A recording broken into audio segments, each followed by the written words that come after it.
ত্রয়োদশ জাতীয় সংসদ নির্বাচন উপলক্ষে কালবেলার বিশেষ আয়োজন আসন বিশ্লেষণ। আপনাদের সাথে আছি আমি মুজাহিদুল ইসলাম।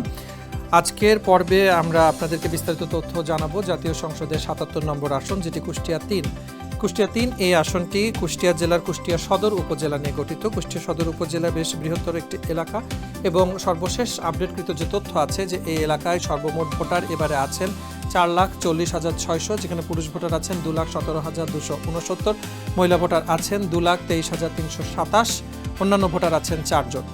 কুষ্টিয়া ৩ এই আসনটিতে এবারে মোট প্রার্থী প্রতিদ্বন্দ্বিতা করছেন 6 জন, স্বতন্ত্র প্রার্থী আছেন 0।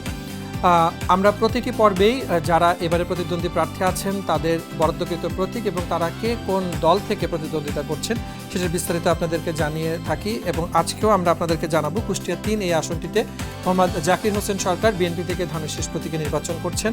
মোহাম্মদ আমির হামজা 11 দলীয় জোটের পক্ষ থেকে বাংলাদেশ জামাতে ইসলামীর পক্ষে দাঁড়িপাল্লা প্রতীকে নির্বাচন করছেন। মোহাম্মদ আবদুল্লাহ আল আখন ইসলামী আন্দোলন বাংলাদেশ থেকে হাত পাখা প্রতীকে।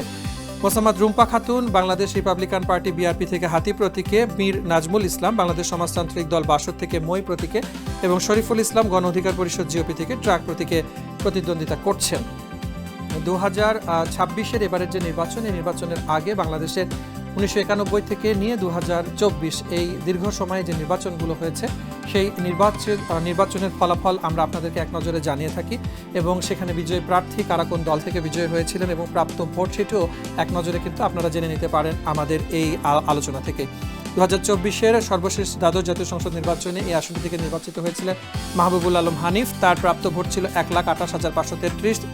একই সাথে তিনি 2018, 2004 এবং আমি আরেকটু আগে দেখে নিতে চাই যে 2008-এর যে ফলাফল 2014 থেকে 2024 এই পুরো সময়টিতে এখানে মাহবুবুল আলম হানিফ নির্বাচিত হয়েছিলেন বাংলাদেশ আওয়ামী লীগ থেকে নৌকা প্রতীকে। 2008-এ নির্বাচিত হয়েছিলেন KH রশিদুজ্জামান, যিনি বাংলাদেশ আওয়ামী লীগের নৌকা প্রতীকে ছিলেন। তার প্রাপ্ত ভোট ছিল 1,35,125। আলহাজ সোহরাবুদ্দিন, যিনি বিএনপি থেকে ধানের শীষ প্রতীকে নির্বাচিত হয়েছিলেন 2001-এ।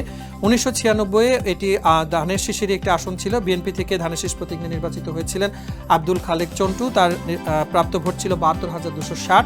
1991 সালে এই আব্দুল খালেক চন্টুই নির্বাচিত হয়েছিলেন 1991 ধানের শীষ প্রতীক নিয়ে এবং সে সময় তার প্রাপ্ত ভোট ছিল 62,180।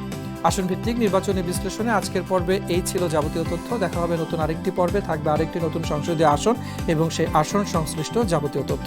সেটি দেখার জন্য কালবেলার সাথে থাকুন।